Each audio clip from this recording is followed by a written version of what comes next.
waan idin salaamo dhammaan saaxiibada ku xiran janaalkeena aad ayaan idinkaga mahadcelinaa sida wanaagsan aad ula socotaan muuqaaladan bartan soo dhigo soo dhawaada saaxiibayaal maanta waxaan rabaa inaan idinla wadaago xogaan kaga hadli doono taariikh nololeedka jilaaga caanka ah Hrithik Roshan kaas oo kamid ah aktarada lagu jecel yahay Hindiya qaasatan Bollywoodka waxaan eegi doonaa jilaagani iyo waxyaabaha uu xiiseeyay sidoo kale xaqiiqooyinka laga qoray waxaa kaloo aan eegi doonaa tobankiisa filim ee ugu sheekada wanaagsan balse intaan u gudagalin muuqaalkayga waxaan ka codsanayaa inaad janaalka subscribe saarto wixii ra'yi aad qabtana commentigaas inoogu rabsiina share gareeyo la wadaaga asxaabtaada hana hilmaamin hadhow haddii uu muuqaalku cajib geliyana like saarto like waxay naga saacidaysaa saaxiib badan inuu gaaro muuqaalkeena soona dhawaada saaxiibayaal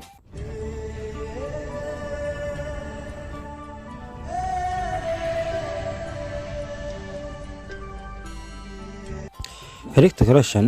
Soomaalidu qaar waxay aad ugu yaqaanaan filimkiisii Kauna Pyar Hai ama waxay ugu yeeraan atoraha Kauna Pyar Hai.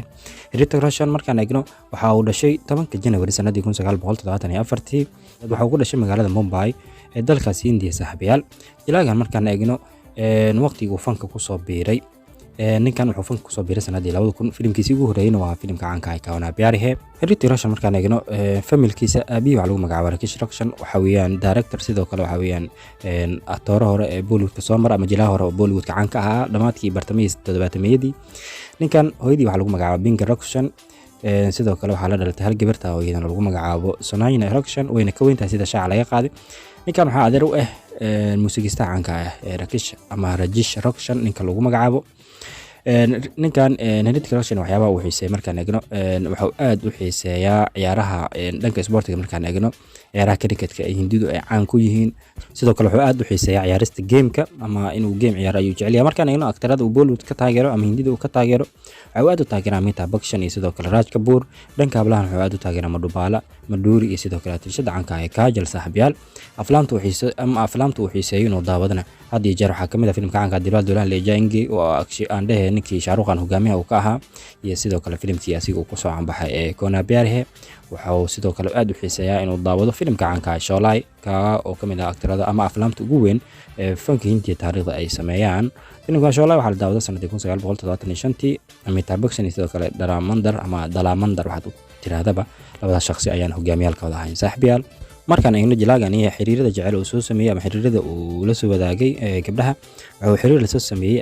aktrishada caanka ah Kareena Kapoor sidoo kale wuxuu xiriir la wadaagay gabar lagu magacaabo Barbara Mori iyo aktrishada caanka ah Kangana Ranaut ayuu jecel ama xiriir jecel la soo wadaagay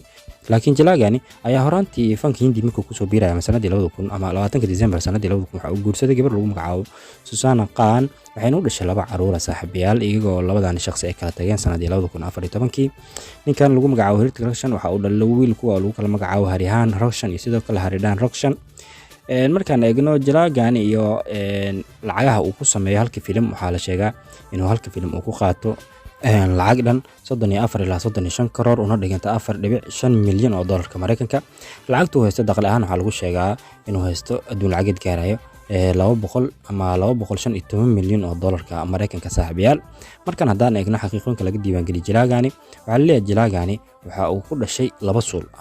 ama laba suul ayuu ku leeyahay gacantiisa midig dadka filim aflaamta fiirsada way ku arkeen xaqiiqooyinka laga diiwaan geliyay waxa kamid ah waxa leeyahay jilaagani asigoo aad u daayar ama asigoo 6 sano jir ah ayuu ka soo muuqday mid kamid ah aflaamtii la daawaday 8meedii oo lagu magacaabay saaxiibayaal Aasha xaqiiqooyinka waxa kamid ah jilaagan waxa leeyahay intuu soo biiray ama intuu sameynin ama intuu ku guda jiray sameynta filimkiisa caanka ah Kauna Pyar Hai ka oo ah filimkii uu soo canbaxay waxa bold billion u ahaa jilaaga caanka ah Salman Khan xaqiiqooyinka kale jilaagan idin kala wadaagi doono waxa kamid ah waxa leeyahay gabadha lagu magacaabo Kareena Kapoor ayaa ahayd in yani aan la rabay in lagu soo daro filimka caanka ah Kauna Pyar Hai kaas oo ah filimkii lagu soo canbixinay jilaagani laakiin waxa isfaham daray soo kala dhax gashay Hrithik Roshan aabihi sidoo kale Kareena Kapoor hooyadeed sida darteed baasha waa laga saaray Kareena waxaan lagu bedelay booskeeda Amisha Patel saaxiibayaal jilaagan markaan eegno xaqiiqooyin kale laga diiwaan geliyay inta lagu guda jiray ama intuu ku guda jiray duubista filimkiisa Ketis ka oo la daawaday sanadii 2009 waxa leeyahay asigoo joogo magaalada Los Angeles waxa uu la kulmay ninkii caanka ah fanaankii caanka ah Michael Jackson ay ku wada kulmeen magaalada Los Angeles cariga ama gudaha dalkaasi Mareykanka saaxiibayaal xaqiiqada ugu dambeysay jilaagan aan kala wadaagi doono waxa weeyaan saaxiibayaal waxa taageero weyn u ah ama ku daysada ninkani mid kamid ah jilaayaasha da'da yar ee Bollywoodka hadda waqtigan la joogo ka xamaasho waana jilaaga caanka ah Tiger Sharif waxa uu aad u taageeraa ama uu ku daysadaa jilaagan lagu magacaabo saaxiibayaal Hrithik Roshan. markaan waxaan eegi doonaa Hrithik Roshan iyo tobankiisa filim ee ugu sheekada wanaagsan. filimka koowaad aan ku bilaabi doono waxa weeyaan aflaamtiisa kuwa ama tobankiisa filim kuwa ugu sheekada wanaagsan waa filimkii uu ku soo caanbaxay ee Kona Pyar Hai. waxaa la daawaday sanadii 2000. filimka kaalinta labaad waxaa ku jira aflaamtiisa kuwa ugu sheekada wanaagsan filimka caanka ahaa ee Kabhi Kush Kabhi Gum ama K3G waxaad u taqaanaba. kaalin saddexaad waxaa ku jira filimka caanka Zindagi Na Milengi Dobara. waxaa la daawaday asigna filimkaas sanadii 2011. kaalinta afraad Dom qaybtiisa labaad. kaalinta shanaad waxaa ku jira filimka caanka Krish qaybtiisa saddexaad. kaalinta lixaad waxaa ku jira Krish qaybta ama aan dhahay Krishki qaybtiisa koowaad. kaalinta toddobaad waxaa ku jira filimka caanka Agnibad oo la daawaday sanadii 2012. kaalinta sideedaad waxaa ku jira filimka caanka Juda Akbar oo asigna la daawaday sanadii 2008. kaalinta sagaalaad waxaa ku jira filimka caanka Koi Mil Gaya oo asigna kamid ah aflaamta lagu jecel yahay. waxaa la daawaday filimkaas sanadii 2003 saaxiibayaal. kaalinta tobanaadna waxaa ku jira filimka caanka ah Ketis